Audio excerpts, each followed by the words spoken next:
3, 2, 1. Good afternoon, everyone. This is Group 1 presenters, Delante Alexa, Lumigoy Juday, Mata Era Rose, and Villafuerte Angel Grace. In this afternoon, our topic will be Chapter 1, Justice as Fairness, A Theory of Justice, page 3 to 46, John Rawls. But first and foremost, let's know about who is John Rawls. John Rawls is a hugely influential U.S. philosopher, bridge between modern liberal and social democratic thought, and best-known work, A Theory of Justice, 1972. And he said, I must reconcile the firm liberal belief in freedom with the need to prevent excessive inequality in society. Chapter 1, Justice as Fairness, A Theory of Justice. Topics to be covered: role of justice, subject of justice, the main idea of the theory of justice that will be discussed in Miss Villafuerte, the original position and justification, classical utilitarianism that will be discussed in Miss Delante, some related contrast, intuitionism that will be discussed in Miss Lumigoy, the priority problem, and some remarks about moral theory that will be discussed in Miss Mata. Theory of Justice book was published by 1971. Before we dig deep to our further discussion, let's tackle about the aims of theory of justice. So, theory of justice aims to provide a moral theory alternative to utilitarianism, and that addresses the problem of distributive justice, the socially just distribution of goods and its society. The theory is an updated form of Keynesian philosophy and a variant form of conventional social contract theory. This complex work attempted to develop standards or principles of social justice that could apply to real societies. Now, let's go ahead to our main discussion with the topic, Justice as Fairness, A Theory of Justice by John Rawls, Chapter 1. But first, we must determine justice and fairness. So justice means giving each person what he or she deserves, or, in more traditional terms, giving each person his or her due. When something is just, it is, by definition, fair. Focuses mostly on the standards and rules of law in our current justice systems. While fairness is the freedom from prejudice and quality of treating people equally. It is usually dictated by our moral systems. For example, Robin Hood steals money from the rich to give to the poor. Think about it. Is it just? Is it fair? Well, it is acceptable based on the proof of the poor but unjust for the rich. According to John Rawls, ideally, a just society must offer the same opportunities to everyone. However, because of our imperfect justice system, justice then becomes unfair for the poor and favorable for the rich. The terms justice and fairness are closely related terms, and they are even used interchangeably. But to what extent is justice itself considered fair? Example, when I talk about rape cases, you always wanted to have a rapist detained right away because it is how we perceive as something right and just. But because every citizen's right to hire a lawyer, including rapist, something might turn out different as to what we initially expected. This is how justice works, and in most cases, it only works for the rich and powerful. Furthermore, let's proceed Section 1, the role of justice. The role of justice is first, virtue of social institutions, that is justice. Second, virtue of social system, that is truth. But think of it, why is Rawls concentrate on justice?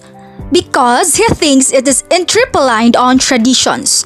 The first virtue is the first thing that we should investigate. That is the social institutions that must have to be just before anything else has to be just. The same thing Rawls thinks holds for systems of thoughts. The first thing it have to be is truth, right? So Rawls prioritize justice over things like coherency. In the same way that he thinks system of thought prioritize truth over thing like coherency. Justice is the first thing to examine when we're talking about social institutions.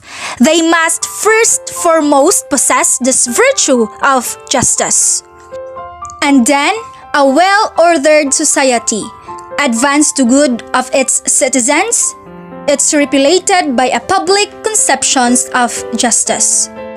Okay, that is first virtue. So Rawls started by looking at the concepts of society and a well-ordered society, which a little bit more what is public conception of justice. Well, it is a set of principles of justice. Section 2. The subject of justice. The subject of justice is basic structure of society or BSS. That is political constitution, economic organization, competitive markets, private property, and the family. That's belong the major of social institutions. The subject of justice is not about everything that we call just or unjust. Remember, the word just has a huge scope and Rawls is not trying to talk about everything that we mean or intend. When we talk about what just, he is only talking about this basic structure of society or BSS. Now remember that this basic concept structure of society is a foundation when it has a huge effect on our lives, but it's not equal to our lives. So again, it's not talking about everything. This BSS sets up starting points for lives, but basically, the BSS on things create deep inequalities. So some people just have a great start of life. They've got everything, and then some people, it's been terrible starts of life. And so what we want to do is bring the principle of justice to correct as much as we can for that. And the principle of justice will be tackled by the next group. Section 3. The main idea of theory of justice. Rawls' theory of justice as fairness take that form of social contract theory. When we talk about social contract theory, says that people live together in society in accordance with an agreement that establishes moral and political rules of behavior. So historically, philosophers such as Locke, Rousseau, and Kant advocated founding societies on the basis of agreement or contract which specified the principles of government. In justice as fairness, the foundational idea is not specific principles but rather the conditions under which people arrive at these principles. In this juncture, the guiding idea is that the principles of justice of society are the object of the original agreement.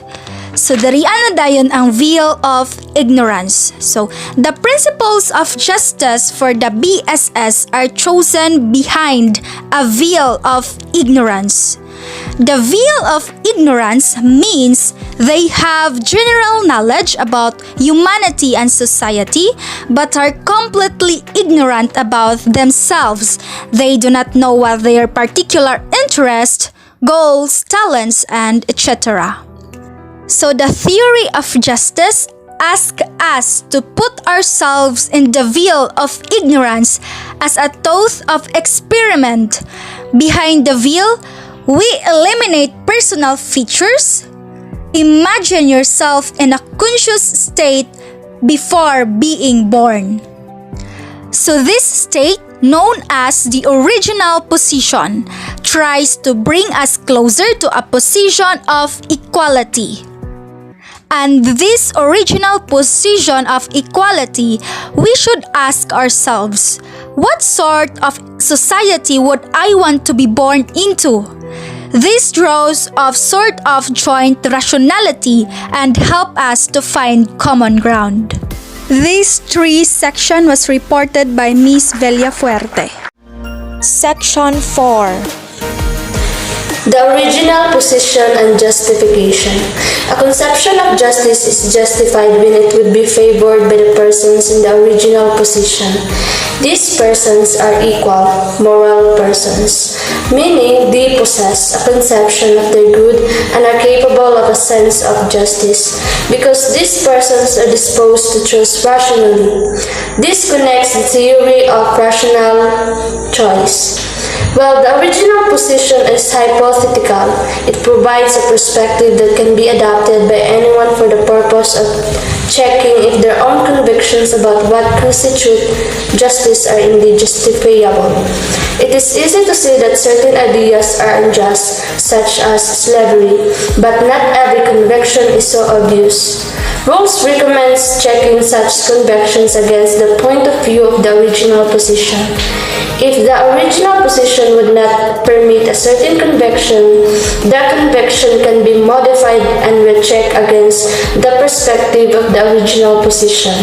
This process of modification and rechecking can be repeated until the conviction falls into with the principles of justice. The end point is a state known as reflective equilibrium, wherein at last our principles and judgments coincide. What is reflective equilibrium? It's a state of balance or coherence among a set of beliefs arrived at by a process of deliberative mutual adjustment among general principles and particular judgment. For example, if someone goes to prison for stealing, it would be inconsistent and wrong for us to let another thief walk free. If 2 cases are alike in all relevant respects, similarly, if we treat someone better than another person without justification, we might be criticized for being discriminatory. Rawls suggests that you imagine yourself in an original possession behind a veil of ignorance. Behind this veil, you know nothing of yourself and your natural abilities or your position in society. You know nothing of your sex, race, nationality, or individual taste. The veil of ignorance is a moral reasoning device designed to promote impartial decision-making by denying decision-makers access to potentially biasing information about who will benefit most or least from the available option. Section 5. Classical utilitarianism. Rawls intends for his theory of justice as fairness to provide an alternative to utilitarianism. There are many variations of utilitarianism, but the specific conception Rawls criticizes is the classical doctrine proposed by Henry Sidgwick in the early 20th century. The principle of utility claims society is just when its institutions maximize the net balance of satisfaction. Utilitarian theories are teleological because of the way they construe the relationship between the two primary ethical concepts, the right and the good. Theological theories define the right as that which maximizes the good. The good is defined independently of the right and is variously held to mean pleasure or happiness, or the realization of human excellence. For the purpose of his argument, Rawls states the classical definition of the good as the satisfaction of natural desire. Utilitarianism promotes the idea that the most important and ethical pursuit is for pleasure, so long as no other person is hurt in the pursuit of one's pleasure.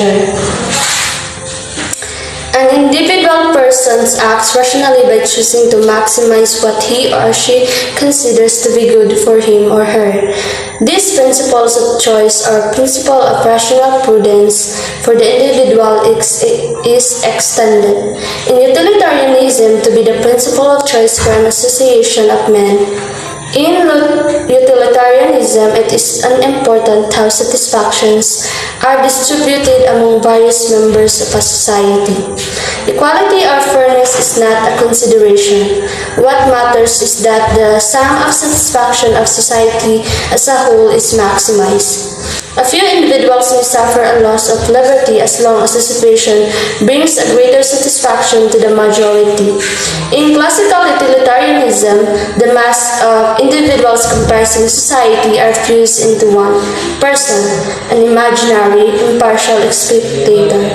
This spectator is perfectly rational and sympathetic to a degree that he experiences the satisfaction of other people as his own satisfaction. It is the impartial spectator who quantifies the satisfaction felt by each individual and arrives at a sum that reflects the total satisfaction of society. Then, an ideal legislator adjusts the structure of society in order to maximize this sum. Rawls criticizes utilitarianism for failing to take seriously the distinction between persons. So what is classical utilitarianism? Classical utilitarianism is an ethical theory, meaning that it evaluates right and wrong. The oldest and most prominent utilitarian theory is classical utilitarianism, which can be defined as follows. Classical utilitarianism is the view that one morally ought to promote just the sum total of happiness over suffering. Those two sections was reported by Miss Delante. Section 6. Some related contrasts. First contrast. Each member of society is thought to have unfounded injustice, or as some say, unnatural right, which even the welfare of everyone else cannot override. Second contrast is that whereas the utilitarian extends to society the principle of choice for one man, justice as fairness being a contract view, assumes that the principle of social choice and so the principles of justice are themselves object of an original agreement. The last contrast that I shall mention how is that utilitarianism is a teleological theory whereas justice as fairness is not by definition. Then, the latter is deontological theory, one that either does not specify the good independently from the right, or does not interpret the right maximing the good. In utilitarian theory, the natural rights of individuals are respected is as much as they are useful to maximization of total satisfaction. But when they do not guaranteed, in fact, because utilitarianism does not place any restriction on the definition of the good.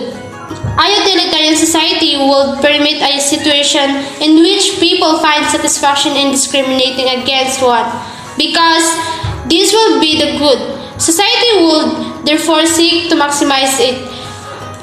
Such a situation is not possible in justice as fairness, where the view of ignorance assumes that the foundation principle of equal liberty is the only rational choice.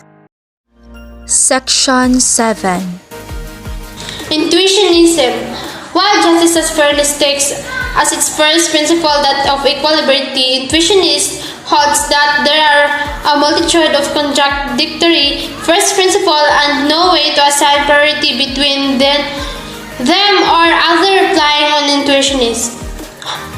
To illustrate the problems with intuitionism, Rawls used the example of the aggregative distribute dichotomy. The conception contains two principles: the principle that society should be ordered to maximize total satisfaction and the principle that satisfaction should be equally distributed. Using the graphs called indifference curves to plot equality against the total welfare, Rawls demonstrates the wide range of possible configurations that arise as a result. The two principles.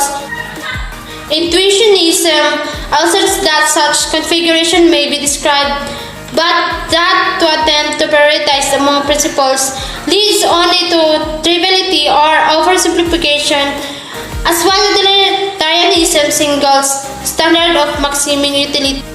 For example, the point B is better than the point A, figure 1. And difference curves are formed by connecting points judged equally just. Thus, curve 1 in figure 1 consists of the points rated equally with point A, which lies on that curve. Curve 2 consists of the points ranked along with B, and so on. We may assume that they do not intersect, otherwise the judgment they represent will be inconsistent. The slope of the curve at any point expresses the relative weights of equality and total satisfaction, and at the combination the point represent. They changing the slope along an indifference curve shows how the relative urgency or the principle shifts as they are more or less satisfied. Thus, moving along either of the indifference curves in figure 1, we see that as equality decrease a larger and larger increase in the sum of satisfactions is required to compensate for a further inequality. Moreover, very different weights are consistent with these principles.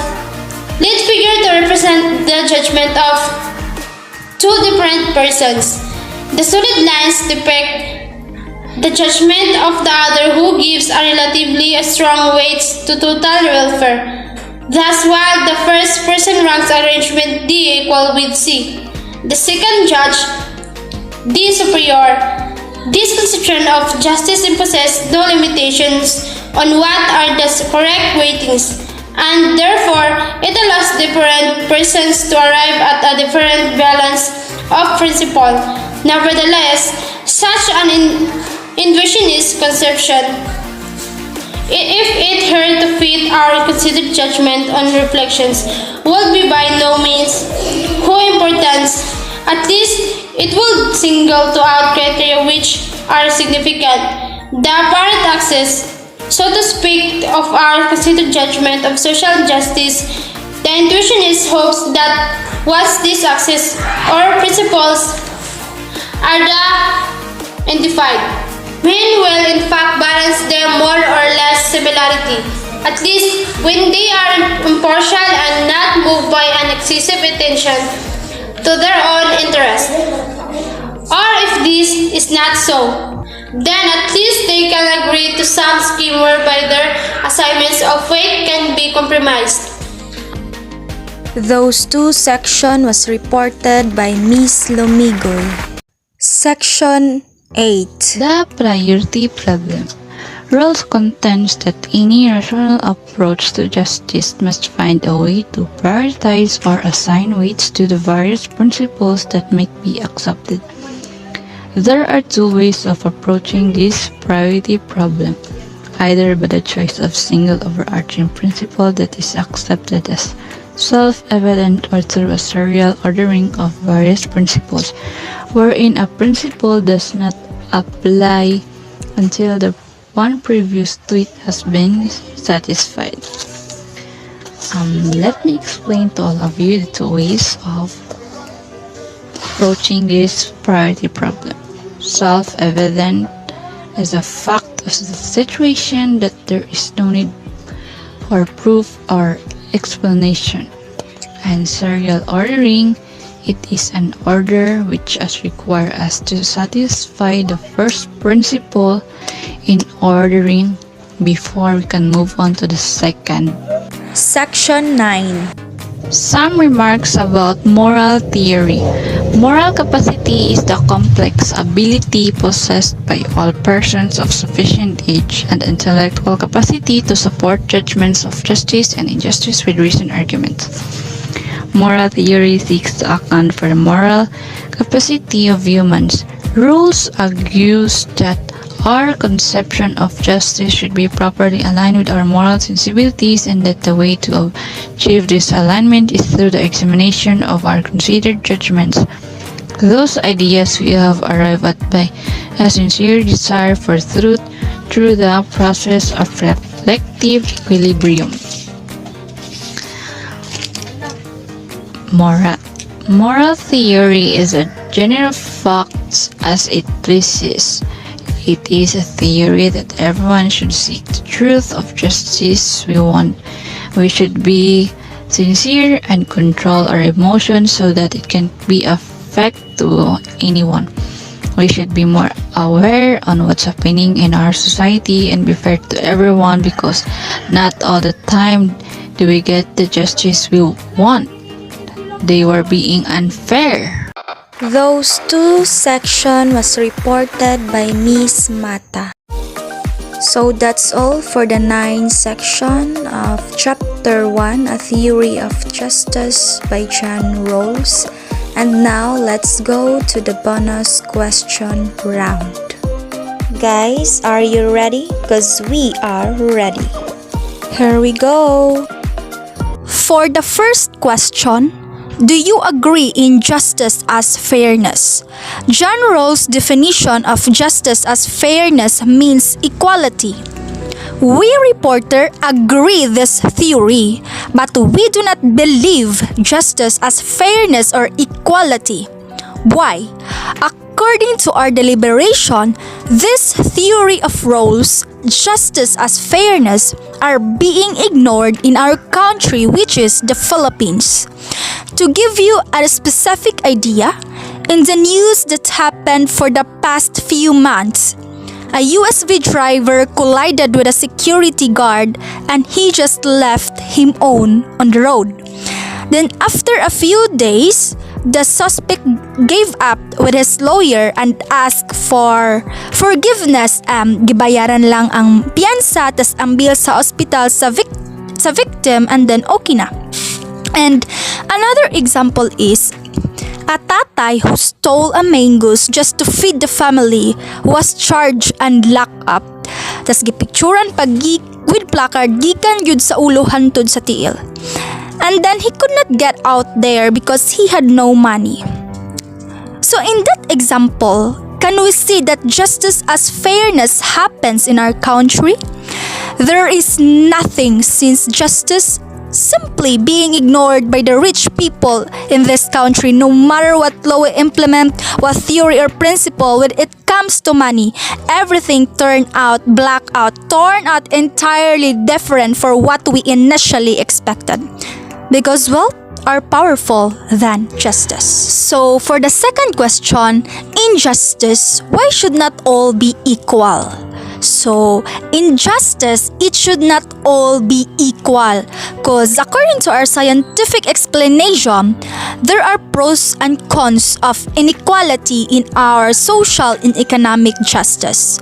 So, the pros of social inequality, we find out that wealth inequality, when we say wealth inequality, rich people are becoming much richer based on their original properties, while poor people are becoming poorer and suffer great economics. That is a dominant group of pros, whereas the cons of social inequality are race and gender inequalities is a subordinate groups of cons. Meanwhile, for the pros of economic inequality is, first, promote growth. Greater equality makes societies and economics together. There is a correlation between wealth distribution and economic inequality promotes the economic growth of the country. Second, increase fairness. It ensures there is an equal distribution of wealth and income to individuals. Economic equality results in the utilizations of redistribute state policies like progressive taxes. Third, the incentive to work hard. Income inequality motivates people to work hard in order to get more money. If there was income equality, people will not work hard or study. Fourth, helps avoid destruction of economic equality.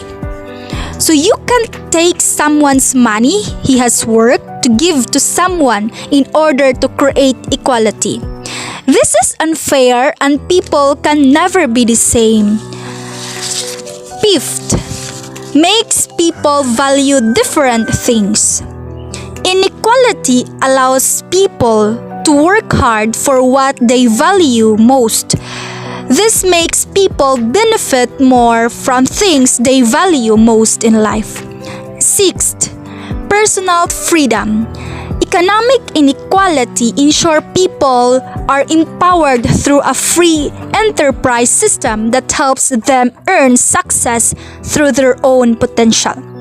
Seventh, spreads prosperity. When entrepreneurs are successful, they can directly share their wealth through creating employment opportunities for others, contributing to national development. 8. Promote healthy competition. It ensures consumers have access to quality and cheap products across the world. Businesses are able to remain innovative and win the global competition. 9th, promotes stability. Economic freedom promotes a stable environment for businesses and people. Last, equal distribution of income. It ensures that poor are taxed less whereas the rich tax more, resulting in the distribution of income. So those are the proofs of economic inequality. While the cons of economic inequality is first, social problems.